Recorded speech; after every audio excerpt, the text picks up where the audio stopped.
Que la grâce et la paix du Seigneur soient avec vous.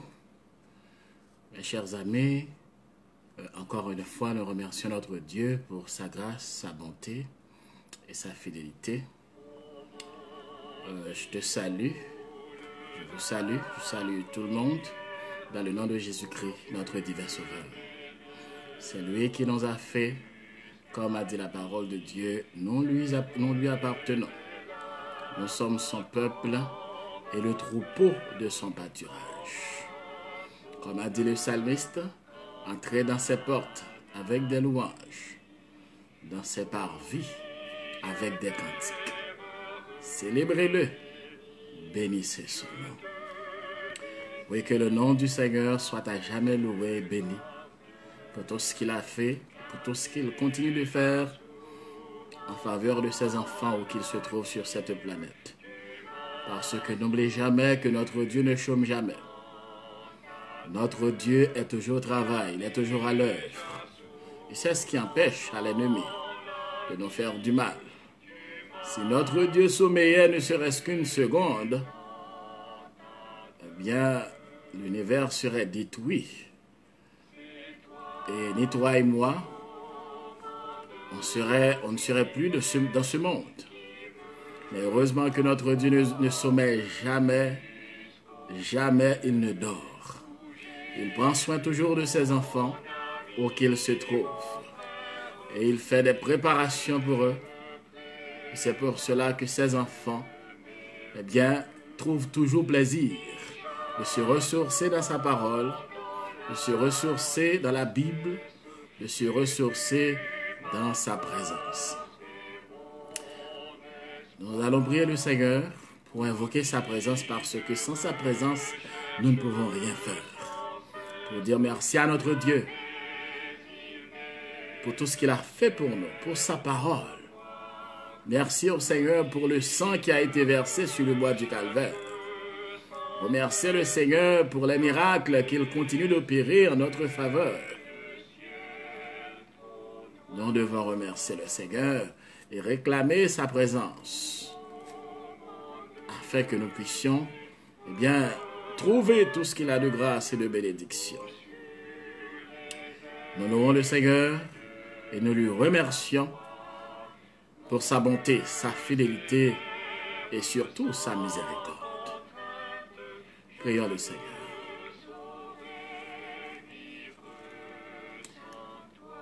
Dieu de toute éternité, que ton nom soit loué, que ton nom soit béni. Nous t'adorons, nous te louons, Seigneur, et nous continuons à te donner gloire parce que tu es Dieu d'éternité en éternité. Merci pour le sacrifice du Calvaire. Merci, Seigneur, pour le sang de notre Seigneur Jésus-Christ qui a coulé pour nous. Oui, Seigneur, ce sacrifice, c'est grâce à ce sacrifice que nous devons la vie éternelle, Seigneur. Merci pour ta parole, car ta parole est la vérité. Car comme tu as dit, Seigneur, dans les Saintes Écritures, sanctifie-les par ta parole, car ta parole est la vérité. Ô Dieu, permets que ta parole puisse nous transformer, nous sanctifier et nous rendre sages à salut, Seigneur. Car c'est dans ta parole que nous pouvons trouver tout ce dont nous avons besoin pour continuer à mener le bon combat de la foi. Si notre bien-aimé frère, l'apôtre Paul, a pu combattre le bon combat de la foi jusqu'à ce qu'arrivé à la veille de son départ pour l'éternité bienheureuse, il a écrit à Timothée pour lui dire « Je sers déjà de libation et le moment de mon départ approche. J'ai combattu le bon combat. » Si Paul a pu combattre le bon combat, Seigneur, c'est parce qu'il a pu se ressourcer continuellement dans ta parole. Car ta parole, oui, est notre réservoir. Oui, notre réservoir. Oh Dieu, notre réservoir de grâce, de puissance et de victoire.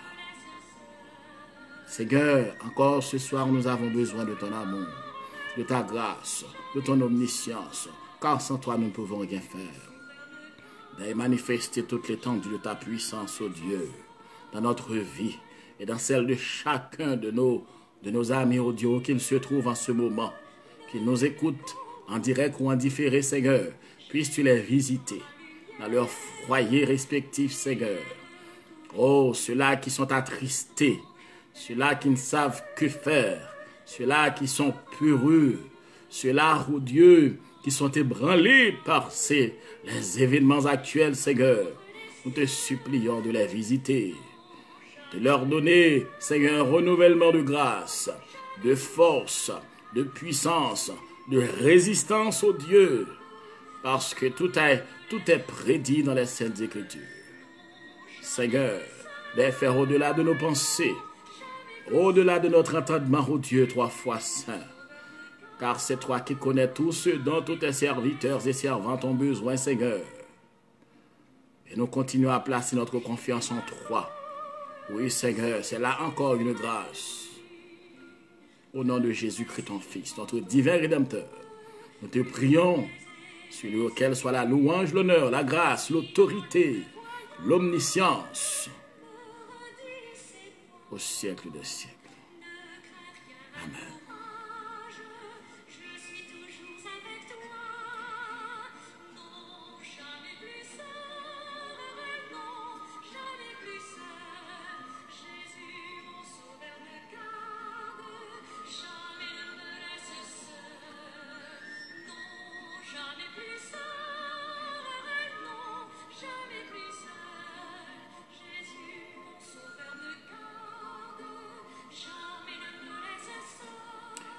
Et chers amis, encore, nous continuons avec notre étude, notre enseignement que nous poursuivons et notre mission qui s'intitule « Quelle heure est-il à l'horloge de la parole de Dieu ?» Quelle heure est-il à l'horloge des Saintes Écritures? Quelle heure est-il? La parole du Seigneur est notre horloge. C'est là que nous devons, c'est dans sa parole que nous devons regarder afin de savoir quelle heure est-il. Quelle heure est-il? Il est important de savoir où nous sommes, où est-ce qu'on est arrivé, parce que le Seigneur nous a donné tout ce dont nous avons besoin durant notre périple ici-bas. Comme j'aime le dire, le serviteur de Dieu, eh bien, peut regarder, peut entendre les actualités, peut lire des livres, mais c'est le miroir de la parole du Seigneur qui doit constituer pour lui un creuset, eh bien, au travers duquel eh bien, il va passer toutes ces actualités afin de bien s'orienter. La parole du Seigneur est notre boussole. C'est elle qui nous permet de nous orienter afin de ne pas nous égarer. Car par les temps actuels, oh Dieu, mes chers amis, l'égarement est quotidien. Lorsqu'on entend ce qui se dit, ce qui se passe, ce qui se déroule, les décisions qui se prennent, eh bien, on comprend eh bien, que le monde continue à s'égarer. Mais nous autres serviteurs du Seigneur, le Seigneur nous a donné sa parole afin qu'elle puisse nous aider et nous préserver de cet état d'égarement. C'est pour cela que nous devons regarder dans notre boussole. Et la boussole va nous dire quelle heure est-il.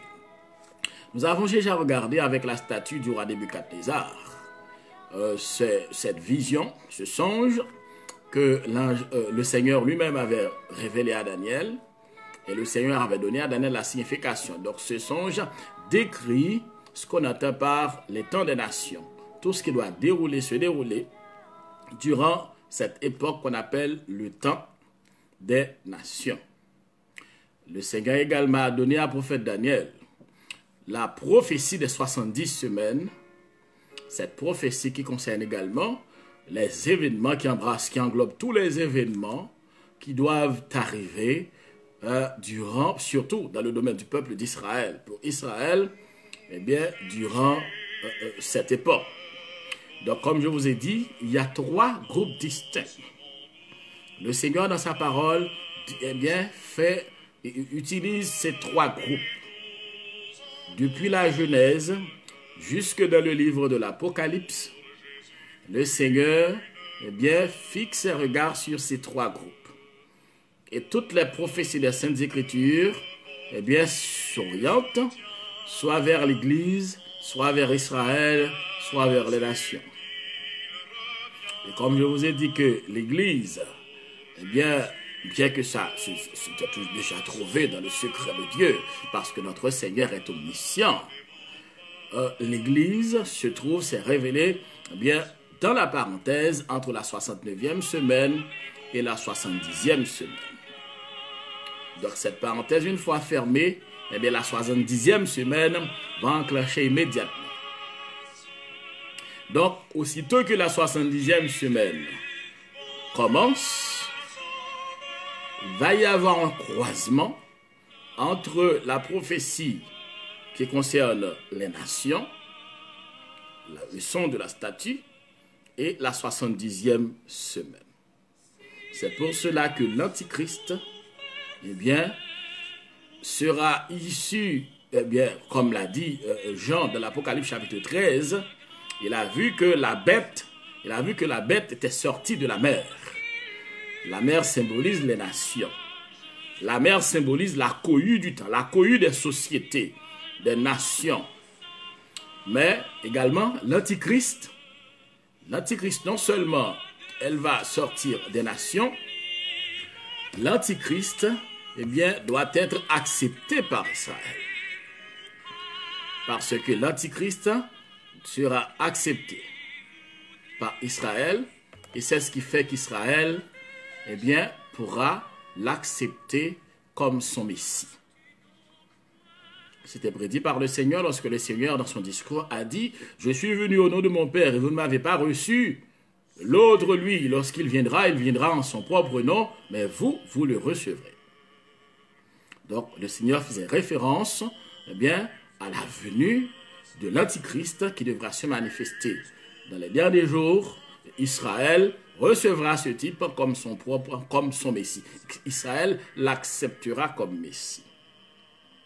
Donc, ça veut dire que au début, eh bien, du travail de l'homme du péché, de cet impie, de cet adversaire de Dieu, de cet usurpateur, eh bien, il réussira à trouver une alliance. Vous avez vu qu'il y a une alliance, il y a un contrat, eh bien, il y a une alliance qui a été trouvée, eh bien, sur laquelle des nations ont travaillé, plus particulièrement la première puissance mondiale, mais, eh bien, cette alliance n'a pas pu arriver à terme. Pourquoi? C'est parce que les Palestiniens, les Arabes, Israël ne se sont pas entendus.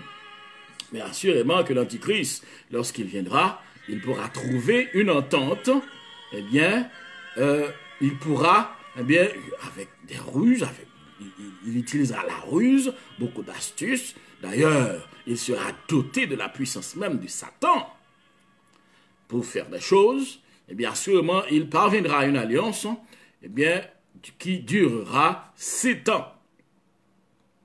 Je vous ai dit que si la parole de Dieu dans la prophétie des 70 semaines qui concerne exclusivement Israël fait référence à cette alliance qui sera conclue à la fin des temps avec plusieurs, c'est parce que, au premier abord, cette alliance concerne le peuple de Dieu, le peuple d'Israël. Donc, là, c'est là que va débuter ce croisement, eh bien, qui s'achèvera à la guerre d'Armageddon. Parce que la période de l'Antichrist, eh bien, durera 7 ans. Et l'ange Gabriel a dit à Daniel qu'au milieu de ces 7 années, ça veut dire, au milieu, ça veut dire 3 ans, à la fin de 3 ans et demi, la première moitié, eh bien, cet adversaire, cet impie, cet usurpateur, eh bien, qu'est-ce qu'il fera? Il rompra cette alliance. Il rompra cette alliance, et c'est alors que les choses, eh bien, vont devenir terriblement mauvaises. Cette période est appelée par la parole de Dieu la grande tribulation. La grande tribulation, pourquoi? C'est parce que l'Antichrist usera de ruses, de beaucoup d'astuces pour essayer, pour soumettre les nations. Eh bien, mais au beau milieu, lorsque cette alliance sera rompue, eh bien, la colère de Dieu, eh bien, aura déjà commencé à s'abattre. sur le règne, sur le royaume de cet adversaire, de cet usurpateur. On dit usurpateur, pourquoi? C'est parce que il va se présenter comme Messie et il sera accepté, non seulement par Israël, mais par toutes les nations. Le fait qu'il soit accepté par toutes les nations, il va se présenter comme Messie et on l'acceptera. Et non seulement il se présentera comme Messie, on l'acceptera, mais il ira même se faire adorer dans le temple d'Israël. Et c'est pour cette raison que Antiochus Épiphane IV était comparé à un type d'antichrist. Donc l'antichrist, son règne va durer 7 ans. Et durant cette époque, eh bien, le royaume de Dieu ne restera pas, eh bien, ne va pas fermer les yeux et laisser la trinité diabolique, eh bien, disposer comme bon il semble, eh bien, de l'univers, du monde qui est une partie assez intéressante de la création du souverain des cieux. Eh bien, cette période appelée la grande tribulation, eh bien, les jugements de Dieu, eh bien, sont présentés dans le livre de l'Apocalypse comme une série de 3. Il y a les sceaux, il y a les trompettes, il y a les coupes. Les sceaux, l'important c'est que le premier sceau doit débuter.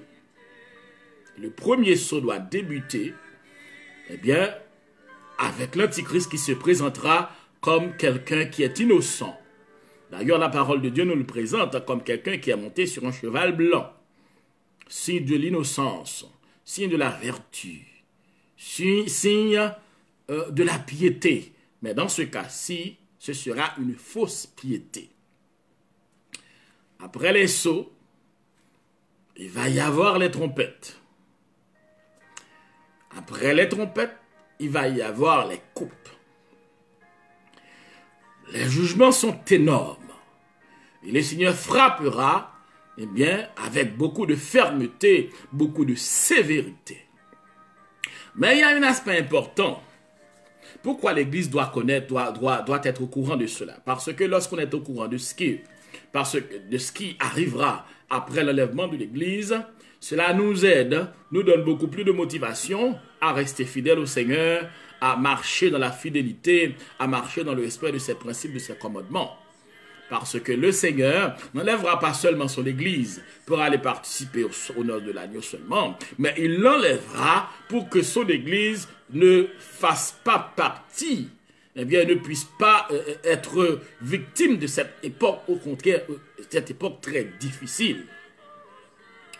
Donc, c'est pour cela, et pour d'autres raisons qu'on aura le temps de voir avec vous lorsqu'on étudiera l'Église. Le Seigneur procédera à l'enlèvement de son Église, de son épouse, alors que le monde sera plongé dans le chaos. On parle de chaos. Le monde ne connaît pas encore le chaos. Le monde connaîtra le chaos lorsque l'Église de Jésus-Christ aura été enlevée et que ce faux Messie dont il fait la promotion dans le monde, dont les habitants de ce monde font la promotion depuis la nuit des temps, finira par se présenter, finira par être au timon des affaires.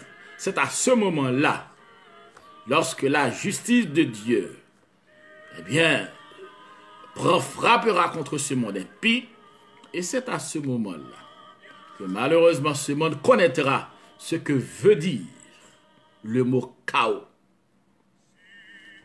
On n'a même pas, il n'y a même pas même le C n'est pas encore là.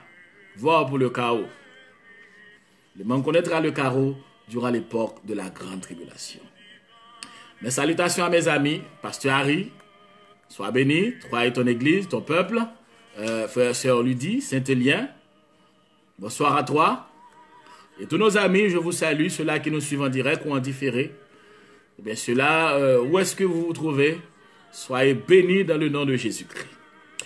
Donc, bien-aimés, c'est pour cela que, eh bien, lorsqu'on est au courant de ce qui doit arriver après l'enlèvement de l'Église, on est beaucoup plus motivé pour prier le Seigneur et pour aider les autres à faire le grand pas, pour aider les autres à faire la paix avec le Seigneur.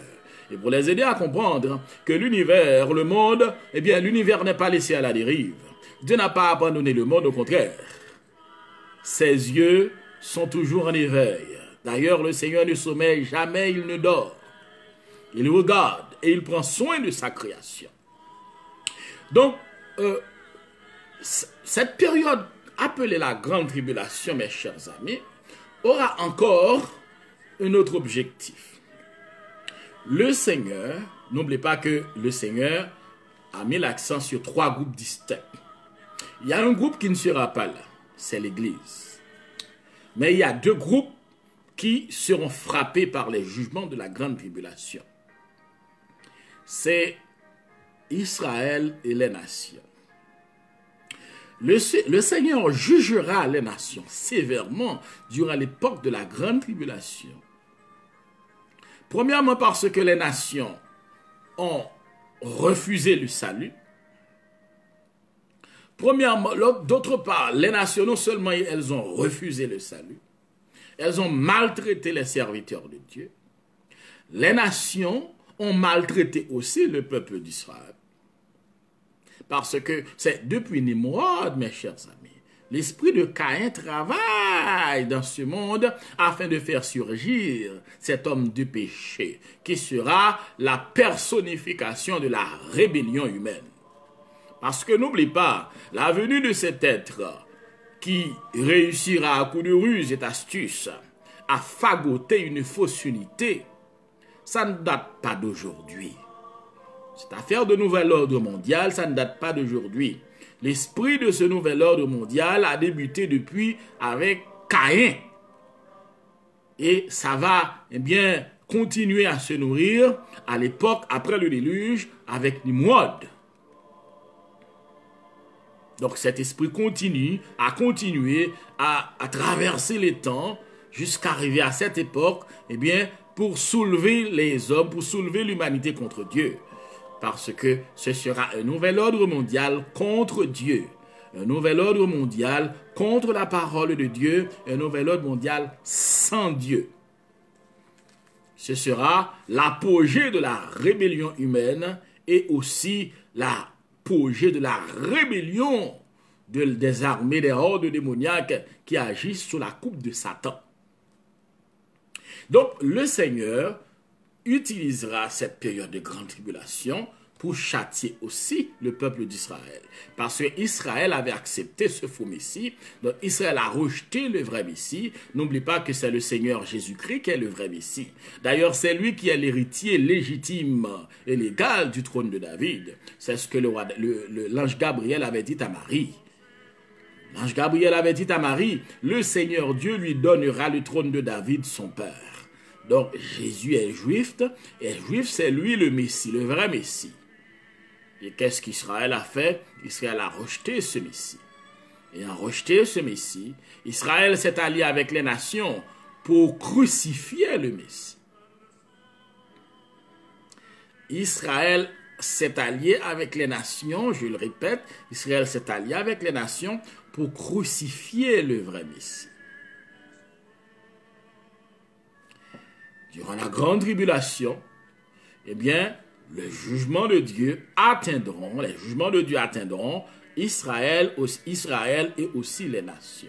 Ces 2 entités qui s'étaient alliées dans une sorte d'union bizarre, eh bien, pour tuer, pour crucifier, pour humilier leur Messie. Donc, durant l'époque de la grande tribulation, ces deux entités, eh bien, feront face au jugement très sévère de Dieu. Israël, à la fin de ce jugement, de cette période de la grande tribulation, Israël, eh bien, connaîtra le Seigneur. Et c'est pour cette raison que le livre du prophète Zacharie nous dit, eh bien, Israël verra celui qu'il avait percé. Les Israël verront celui qu'ils ont percé lorsqu'Israël reconnaîtra son Messie. Parce que aussitôt que le faux Messie sera démasqué, l'Antichrist sortira de ses gonds. Et il s'attaquera à Israël et voudra même détruire Israël. Et c'est pour cette raison que Zacharie a déclaré que les 2/3 de la nation d'Israël seront détruites. Mais le Seigneur a dit, l'autre tiers qui restera, je mettrai ce tiers, eh bien, je l'éprouverai comme on éprouve l'or. Donc on comprend qu'il y aura énormément de souffrances pour le peuple d'Israël. Et Israël reconnaîtra, eh bien, que le vrai Messie, c'est celui qu'ils avaient rejeté en la personne de Jésus-Christ. Et Israël, lorsqu'il aura reconnu que son Messie, c'est Jésus-Christ, les nations, eh bien, puisqu'ils sont pris de folie, les nations, sous la coupe de l'Antichrist, s'entre-déchirent, s'entretuent, eh bien, ça va aboutir à une conflagration mondiale qu'on appelle le jugement, la guerre d'Armageddon. La guerre d'Armageddon. Mais durant cette époque, l'évangile sera prêché d'une part pour Israël avec les 54 000 juifs et également avec les 2 témoins. Pourquoi? C'est parce que l'Église ne sera pas sur terre. Or, l'Antichrist s'enrage. Eh bien, le Seigneur, dans sa grâce, dans sa miséricorde infinie, eh bien, il utilisera les 2 témoins et également les 54 000 juifs qui seront scellés par le sceau de Dieu afin de combattre par la puissance de la parole de Dieu le règne de l'Antichrist, parce que ce sera un règne de terreur. Ce sera un règne de terreur que le monde n'aura jamais connu. D'ailleurs, le Seigneur Jésus l'a dit dans sa parole, dans le livre de Matthieu, chapitre 24e. Le Seigneur a déclaré que ce seront des jours très difficiles. Et si les jours n'étaient pas abrégés, personne ne serait sauvé. Donc, c'est arrivé à cette conflagration mondiale, c'est à ce moment-là, Israël ayant fait appel à son Messie Jésus-Christ, parce que le peuple ne pouvait plus. D'ailleurs, à ce moment-là, Israël se sent en sécurité, il est gardé par la superpuissance de l'Occident. Également, il possède sa bombe atomique, etc. Mais arrivé à ce moment-là, le peuple d'Israël verra que ces armes atomiques, ces armes de destruction massive, ces armes chimiques, ces armes, eh bien, ne pourront plus lui servir. Et c'est à ce moment-là que le peuple fera appel au Dieu d'Israël. Le peuple fera appel à son vrai Messie, qui est Jésus-Christ, et Jésus-Christ accompagné de son épouse. Accompagné de son épouse chérie, l'Église reviendra sur terre accompagné de son Église. Et c'est ce qui est décrit dans le livre de l'Apocalypse au chapitre 19e. Le Seigneur revient accompagné de toutes ses armées, ce qu'on appelle les armées célestes. Alors les vraies armées célestes, pas les fausses armées célestes.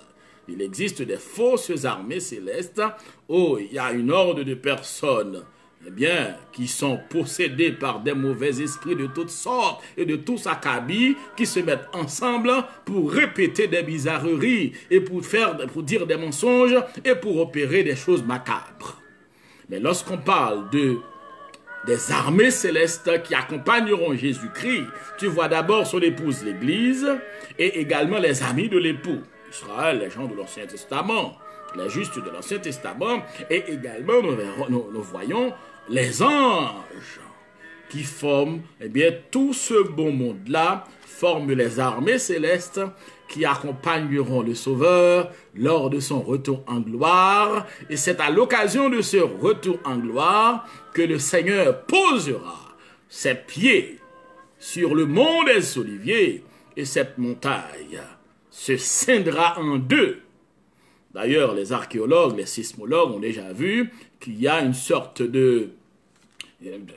d'espace, eh bien, qui se trouve sous la montagne des Oliviers. Donc, le Seigneur n'aura qu'à poser ses pieds et cette montagne, selon ce que nous disent les Saintes Écritures, se scindra en 2. Et c'est ce qu'on appelle le retour en gloire du Seigneur Jésus-Christ. Cette époque sera absolument difficile, très dure. D'ailleurs, lorsque le Seigneur décrit ça, le Seigneur a dit, ce seront des jours absolument terribles. D'ailleurs, presque la majeure partie des prophètes de l'Ancien Testament ont parlé de cela. Le prophète Sophonie, le prophète Joël, le prophète Zacharie. Ces prophètes ont parlé du jour terrible de l'Éternel. Ce sera un jour de carnage. Parce que la justice, la colère de l'agneau, oui, l'agneau sera en colère. Donc, c'est ce qu'on appelle, bien aimé, cette période ô combien difficile, qu'on appelle la période de la grande tribulation. Comme j'ai déjà vu avec vous, il y a une première partie qui est constituée par les 7 sceaux, qu'on appelle les jugements préventifs. À l'issue de cette première partie du jugement de Dieu, il va y avoir les 7 trompettes. Avec les 7 trompettes, les jugements augmenteront en intensité. Et après les 7 trompettes, il y aura les 7 coupes. Là encore, il va y avoir une augmentation phénoménale d'intensité. Parce que là, ce sera la totalité, ce sera l'entièreté du monde qui sera frappé, qui sera touché par ce qu'il y a par le contenu des coupes, des jugements de Dieu. Donc, 7 sceaux, 7 trompettes et 7 coupes. Il y a des événements assez importants qui devront se dérouler durant cette période. Au beau milieu de la grande tribulation, il y a des événements qui doivent se dérouler sous la terre. Il y a aussi des événements qui se dérouleront dans le ciel.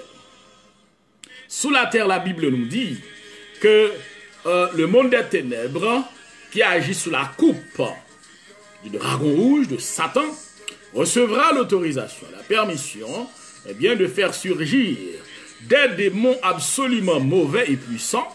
Ces démons sont liés depuis la création du monde. Ces démons sont terriblement méchants. Ces démons seront déliés. Et ils investiront la terre, le monde. Donc tu comprends quel spectacle il y aura. Et durant cette moitié aussi de la grande tribulation, il y aura guerre dans le ciel. La Bible nous dit que l'archange Michel aura reçu l'ordre d'aller chasser, de déloger Satan et son haut état-major qui se trouve dans les lieux célestes. N'oublie pas que l'apôtre Paul, sous l'onction du Saint-Esprit, nous a déclaré dans son épître aux Éphésiens que nous n'avons pas à lutter contre la chair et le sang. C'est contre les dominations, d'abord, contre les dominations, contre les autorités, contre les princes de ce monde de ténèbres, contre les esprits méchants dans les lieux célestes, et contre, alors ça c'est la hiérarchie du monde des ténèbres. Donc n'oublie pas que l'apôtre a souligné que nous n'avons pas à lutter contre la chair et le sang, c'est contre les esprits méchants dans les lieux célestes. Donc cela nous aide à comprendre que le haut état-major du monde des ténèbres, se trouve dans les cieux, en fait, dans les lieux célestes. Arrivé à la moitié de la grande tribulation, l'archange Michel recevra l'ordre du conseil divin d'aller déloger le monde des ténèbres, déloger le haut état-major du monde des ténèbres et pour les précipiter. Ce sera merveilleux. Il nous a dit aussi dans les Saintes Écritures qu'il y a eu plusieurs guerres, plusieurs affrontements entre cet archange et le prince du royaume des ténèbres. La Bible nous dit que le prince du royaume des ténèbres s'était préparé pour aller s'accaparer du corps de Moïse après sa mort. Là encore, il y a eu guerre. Michel s'est imposé, selon l'ordre du Seigneur, il s'est imposé et a empêché l'impie de s'accaparer du corps de Moïse. Il y a également une autre guerre que la Bible en a fait mention. C'est lorsqu'il y a un ange qui avait été, envoyé par le Seigneur auprès du prophète Daniel pour lui apporter, la réponse, une réponse au prophète. Parce que le prophète Daniel passait près de 21 jours dans la prière, pour demander à Dieu des informations. Le Seigneur a répondu et il a délégué un ange pour lui apporter la réponse à la question. En réponse à la prière que le prophète Daniel lui avait adressée. Durant cette période-là, le prince des démons s'est opposé. Il s'est attaqué à cet ange. Et l'archange Michel avait été sollicité par Dieu et le Seigneur a décidé de l'envoyer. Il est venu, il a libéré l'ange. L'ange arrivé auprès de Daniel, il a tout raconté au prophète Daniel. La Bible a déjà souligné près de 2 affrontements. Eh bien, ce troisième affrontement, ce que tu dois voir, tu dois comprendre, c'est que dans les deux affrontements précédents, l'archange Michel était venu pour venir libérer, pour s'imposer. Il n'était pas l'agresseur. Mais dans le troisième affrontement, il recevra l'ordre du conseil divin pour venir déloger le roi état-major du monde satanique. Et cette fois-ci, l'archange viendra combattre au nom de Jésus. Et selon la parole de Dieu, le nom de Jésus, lorsqu'il est cité, au nom de Jésus, tout genou doit fléchir dans les cieux, sur la terre et sous la terre. Donc, si tu combats au nom de Jésus, eh bien, la victoire sera au rendez-vous. Donc, c'est ce qui se passera à la moitié de la grande tribulation. Il y aura guerre dans le ciel. L'archange Michel, eh bien, accompagné de son armée, investira le quartier général du monde de ténèbres, les lieux célestes, eh bien, et procédera à l'arrestation du Satan. Satan ne voudra pas, eh bien, il y aura guerre dans le ciel. Mais Satan ne sera pas le plus fort, il sera quand même précipité. Alors tu peux comprendre quel spectacle il y aura sur cette terre. Le monde, le royaume de l'Antichrist, plongera dans une folie meurtrière sans précédent.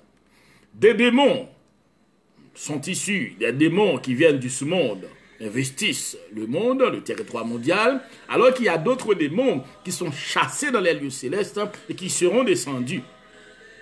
Donc ce sera une époque macabre. Oui, ce sera une époque macabre, mes chers amis. Mais cette époque s'achèvera par le retour de Jésus-Christ, le retour en gloire, lorsque le Seigneur, accompagné de son Église, interviendra. Donc, bien aimé, il est important. Et c'est là que la prophétie des 70 semaines et la prophétie des nations, c'est là le croisement prendra fin. Le croisement prendra fin au retour du Seigneur en gloire pour établir le règne millénaire. Établir le règne millénaire. Dans la vision, le son du statut de Nebuchadnezzar, eh bien, Daniel avait vu qu'il y a une petite pierre qui s'est détachée sans le secours d'aucune main, et cette petite pierre qui s'est détachée a frappé la statue et l'a mise en pièces, et cette petite pierre est devenue une grande montagne et a rempli toute la terre. Alors que, dans la prophétie des 70 semaines, eh bien, on nous dit que à la fin de cette... l'ange Gabriel a dit à Daniel qu'à la fin, eh bien, cette situation demeurera jusqu'au terme de la guerre. Ça veut dire jusqu'au retour en gloire de notre divin Sauveur Jésus-Christ, parce que aussitôt que le Seigneur revient, eh bien, il prendra le gouvernement du monde et établira son règne qui sera un règne millénaire. Que le nom du Seigneur en soit loué, en soit béni. Et nous profitons également, mes chers amis, pour passer à l'autre groupe. L'autre groupe, le troisième groupe, selon les considérations que nous avions déjà faites, que nous verrons avec vous, c'est l'Église. Nous ne terminerons pas ce soir, mais nous commencerons par l'aborder. Ce groupe qui a pris naissance, eh bien, qui a été inauguré par la venue du Saint-Esprit. N'oubliez pas que le Seigneur avait dit à ses disciples, « Mon Église, je bâtirai mon Église. » Il a employé le futur simple, « Je bâtirai mon Église, et que les portes de la mort et du séjour des morts ne prévaudront point contre elle. » Donc, l'Église du Seigneur étant bâtie, l'inauguration sera faite par la descente du Saint-Esprit le jour de la Pentecôte. Et la mission de cette Église s'achèvera par son enlèvement. Eh bien, c'est pour cette raison que c'est comparé à cette période est comparée à une parenthèse. Pourquoi? C'est parce que période de l'Église se situe entre la 69e semaine et la 70e semaine. Donc, au moment où je te parle, on est dans cette parenthèse. On est à l'intérieur de cette parenthèse. Assurément qu'on est à la fin de cette parenthèse, si l'on considère les prophéties que le Seigneur avait données, surtout dans le livre de Matthieu, chapitre 24e, le Seigneur a souligné pour nous aider à comprendre, eh bien, lorsque tu verras se manifester ces signes, eh bien, tu comprendras que tu te trouves à la fin de cette parenthèse et que l'Église de Jésus-Christ sera bientôt enlevée. Et c'est ainsi que la parenthèse sera fermée. Dans Matthieu chapitre 16, verset 18, le Seigneur avait fait cette déclaration. Que l'Église, je bâtirai mon Église. Donc le mot Église, bien-aimé, vient du grec ecclésia. Du grec ecclésia qui signifie assemblée, appelée hors d'eux. C'est-à-dire un groupe appelé hors des ténèbres pour vivre dans la lumière et pour vivre dans la lumière du royaume de Jésus-Christ. Donc en gros, c'est ça la définition de l'Église, appelée hors des ténèbres, d'après Éphésiens chapitre 5, le verset 23, et les versets 25 jusqu'au verset 27e. Donc l'Église bien-aimée est la communauté des saints. Oui, bâtie et dirigée par Jésus-Christ dans la nouvelle alliance. C'est ça l'Église. L'Église, c'est le corps de Christ. Alors, lorsque je parle de corps de Christ, l'Église, c'est le corps de Christ composé de membres de toutes les nations ayant reçu le Saint-Esprit. Cela veut dire que pour faire partie de cette Église, il faut que tu aies reçu le Saint-Esprit. Le Saint-Esprit a touché ton cœur, tu as décidé de remettre ta vie au Seigneur, et le Seigneur est venu habiter chez toi. Lorsque c'est chez toi, ça veut dire que dans ta vie, dans ton être, eh bien, aussitôt tu fais partie de l'Église. Et tout ce que tu as à faire après, c'est de mettre en application la parole du Seigneur pour que tu ne sois pas transformé en fausse Église. Dans 1 Corinthiens, chapitre 12, le verset 13, l'apôtre Paul déclare: « Nous avons tous été baptisés dans un seul esprit pour former un seul corps, soit juif, soit grec, soit esclave, soit libre, et nous avons été baptisés, abreuvés dans un seul esprit. » Donc, c'est pour cela, bien aimé, on dit que s'il y a l'Église universelle, eh bien, il y a aussi ce qu'on appelle des églises locales. L'Église universelle est constituée de chrétiens sauvés du monde entier, qui vivent pour Jésus-Christ et qui attendent son retour. C'est ce qu'on appelle l'Église universelle. L'Église universelle, ça veut dire que dans c'est ça la vraie Église de Jésus-Christ. Il y a des Haïtiens, il y a des Dominicains, il y a des Canadiens, il y a des Québécois, il y a des Français, il y a des Argentins, il y a toutes sortes de nations. Aussitôt que tu as accepté Christ dans ta vie et tu fais sa volonté, tu es habité par le Saint-Esprit, tu fais la volonté du Seigneur, donc tu fais partie de cette Église. Et c'est l'Église universelle. Mais on ne peut pas concevoir l'Église universelle sans l'Église locale. L'Église locale, l'Église locale représente, bien aimé, les chrétiens d'une communauté, en particulier placés dans un lieu ou un bâtiment, le plus souvent. Lorsqu'on parle d'église locale, c'est lorsque des chrétiens se mettent ensemble pour adorer le Seigneur. N'oublie pas que je parle d'église, je ne parle pas de boutique, je ne parle pas de supermarché, je ne parle pas de boîte. Je parle d'église.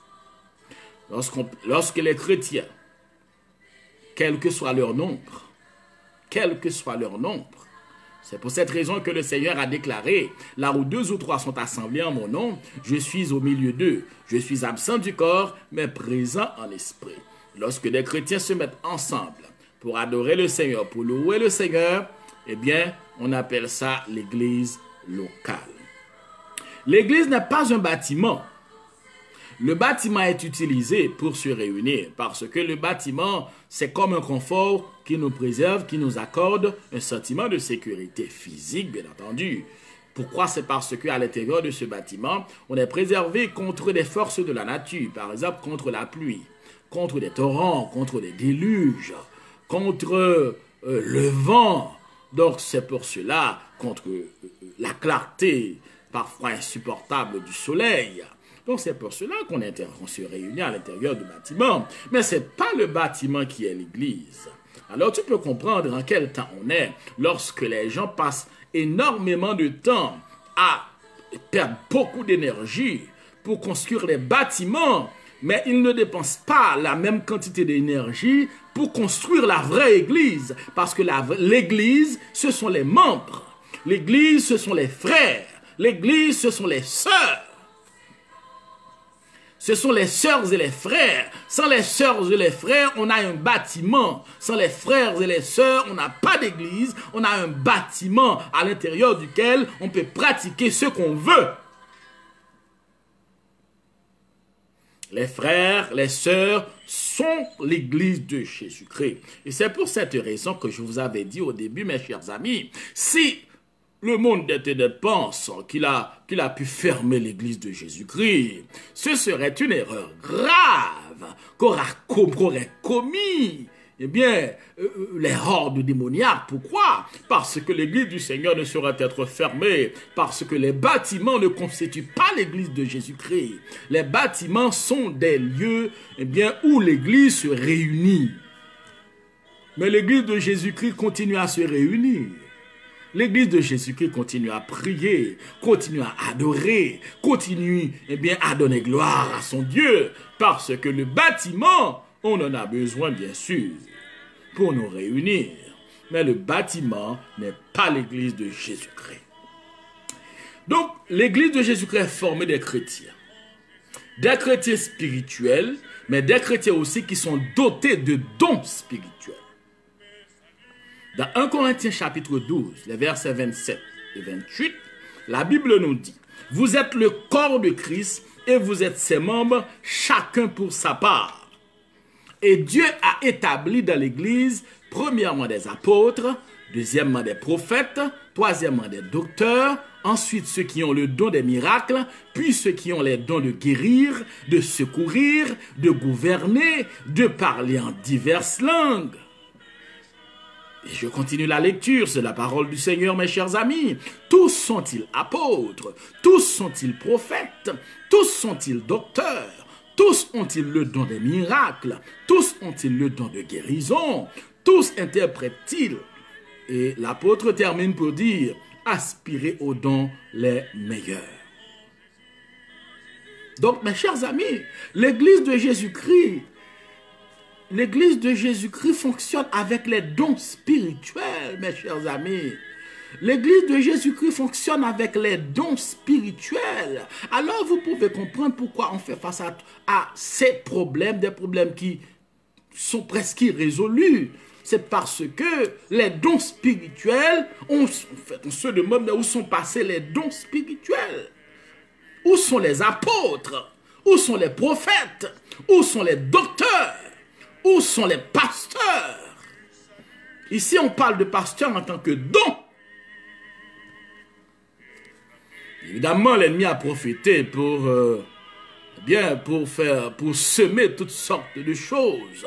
Il y a des faux apôtres, il y a des faux prophètes, il y a des faux pasteurs, il y a des faux docteurs, il y a des faux évangélistes.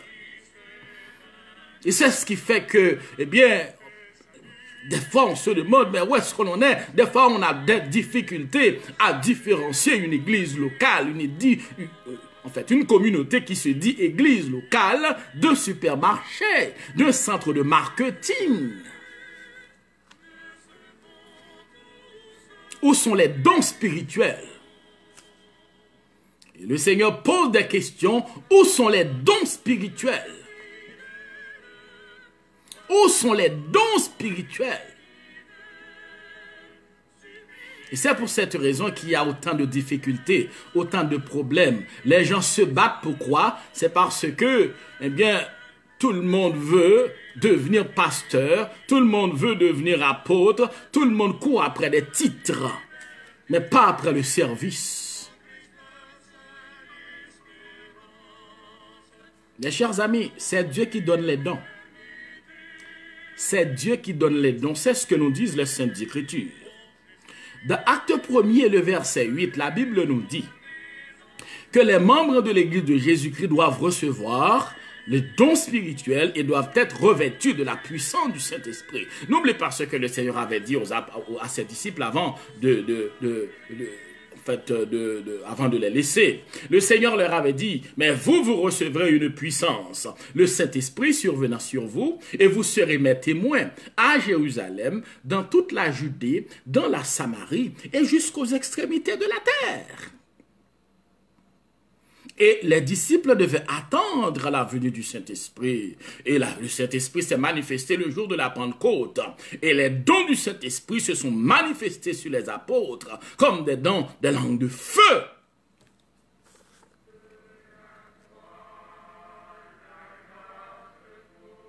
Le serviteur de Dieu, le membre de l'Église de Jésus-Christ doit être revêtu du Saint-Esprit. Le Saint-Esprit.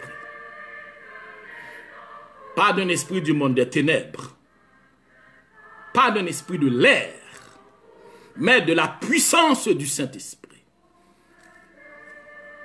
Sans la puissance du Saint-Esprit, on peut faire ce qu'on veut, mais on ne peut pas faire la volonté de Dieu.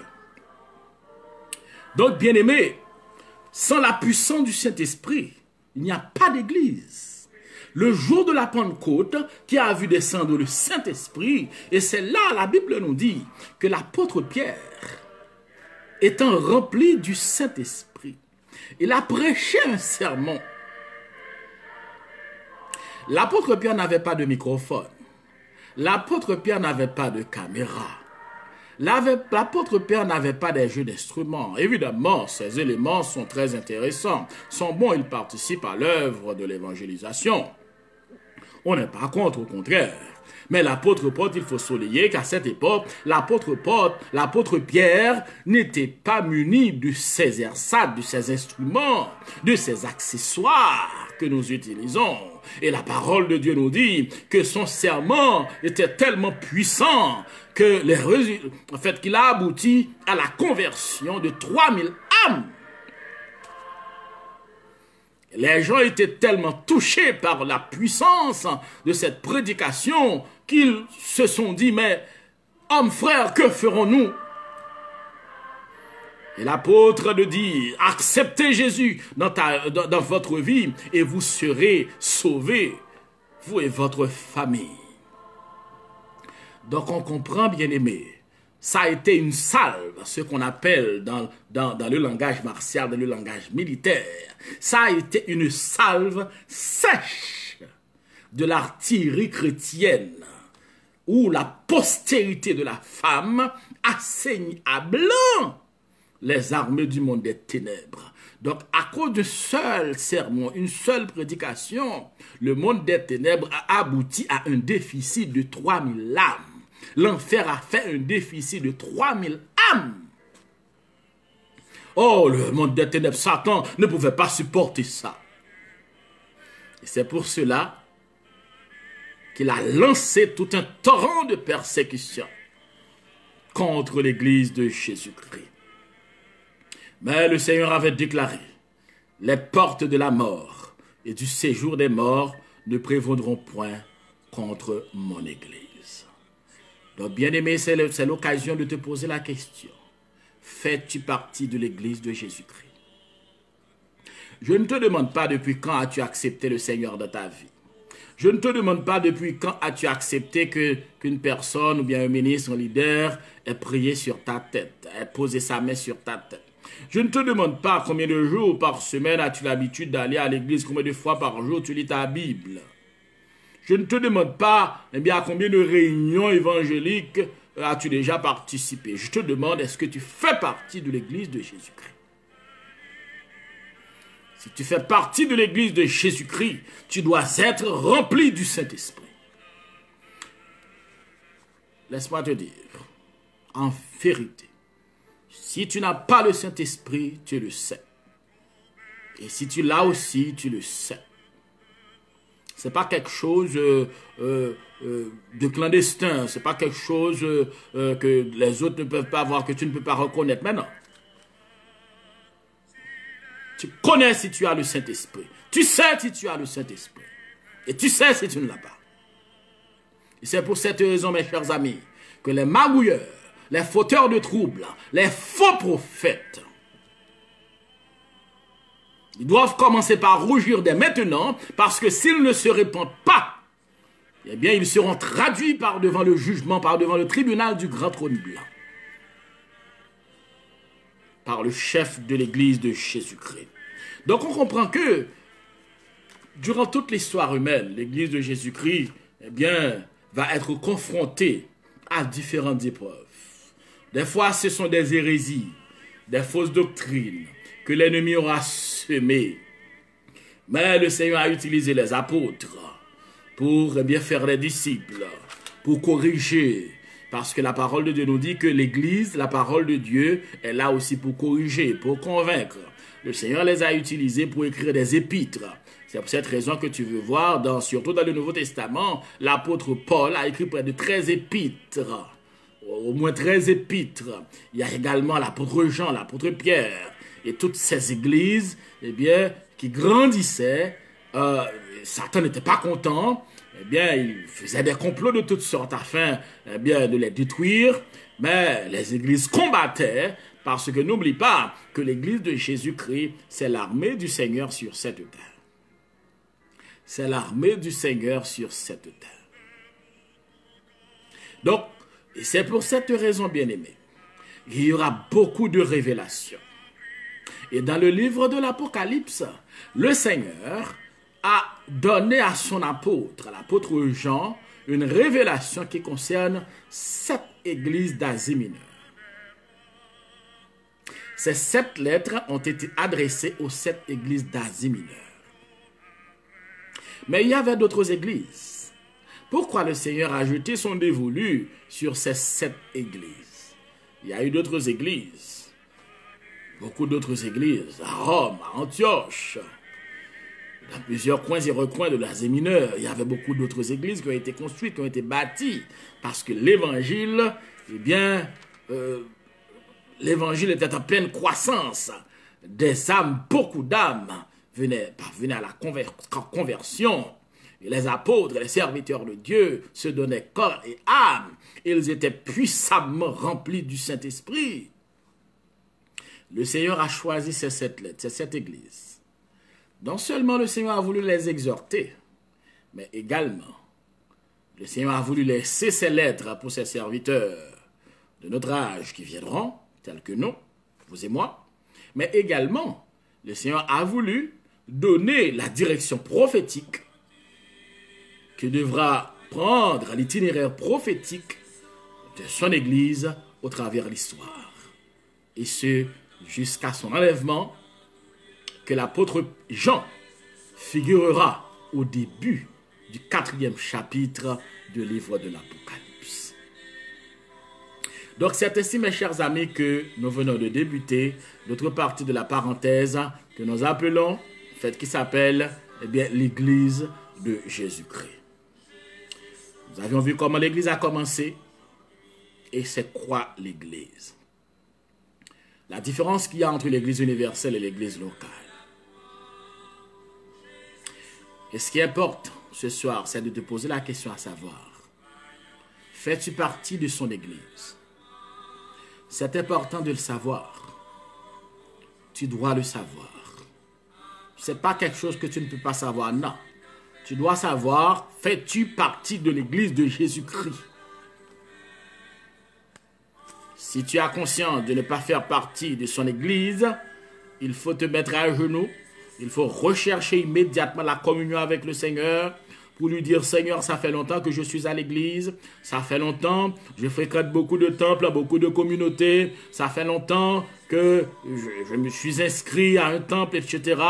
Et je fais des œuvres, je participe à des réveils. Eh bien, Seigneur, je ne sens pas que je fais vraiment partie de ton peuple. Il est important de faire partie de l'Église de Jésus-Christ. Parce que, au son de la trompette de Dieu, c'est l'Église de Jésus-Christ qui sera enlevée. Pas d'autre. Pas d'autre. Seule l'Église de Jésus-Christ.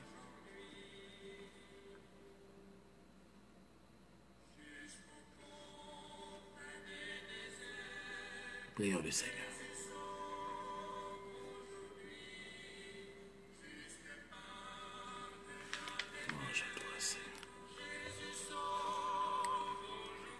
Louange à toi, Seigneur.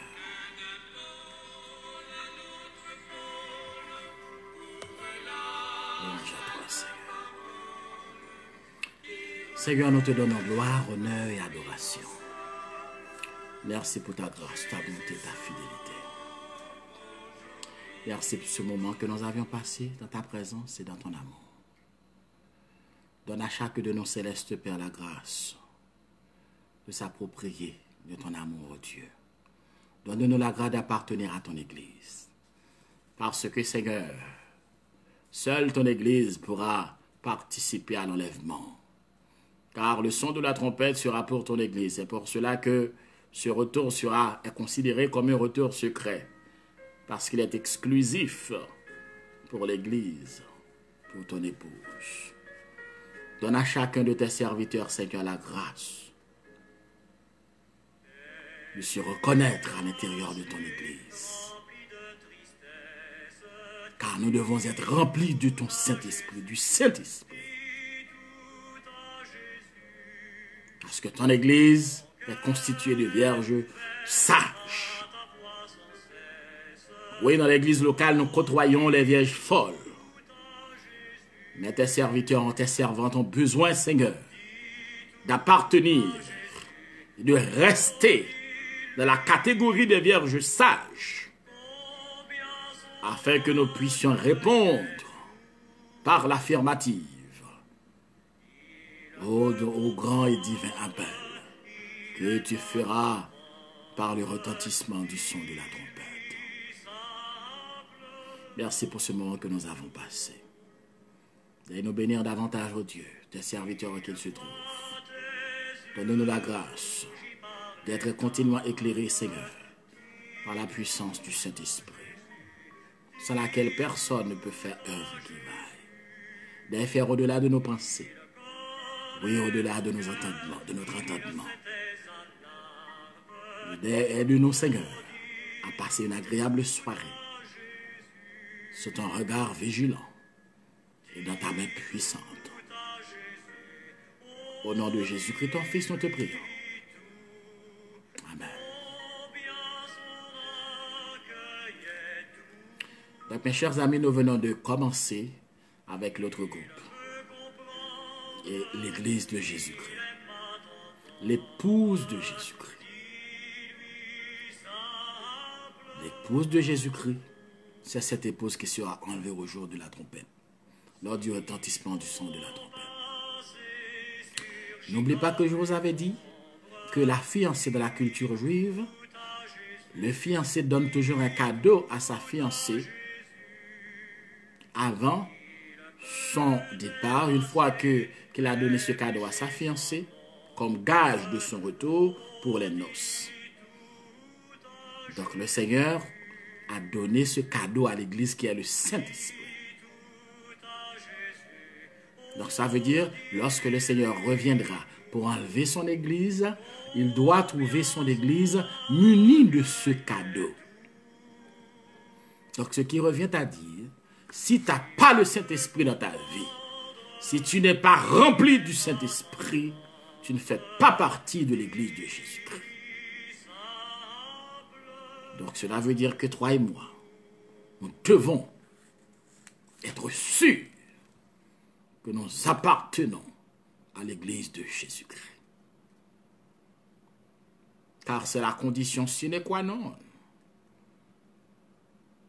d'être enlevé et d'aller rencontrer le Seigneur dans les airs. Donc de participer à cet enlèvement. Nous remercions le Seigneur pour ce moment que nous avions passé. Mes chers amis, je vous souhaite sur ce d'agréables soirées. sous l'œil et surtout sous les yeux vigilants de notre grand et souverain sacrificateur Jésus-Christ. À bientôt.